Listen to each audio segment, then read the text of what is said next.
ang ginagawa mo. Parang problemado ka. Iniwan ka ng asawa mo, ipinagpalit sa iba. Masakit talaga sa first time pag iniwan ka ng asawa mo, ipinagpalit ka na. Iniwanan ka pa o nasaan kaya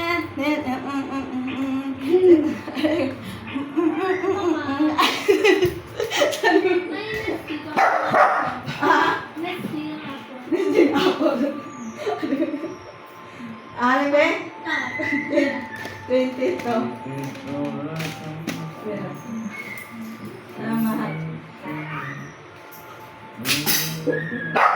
Pana lang, oy.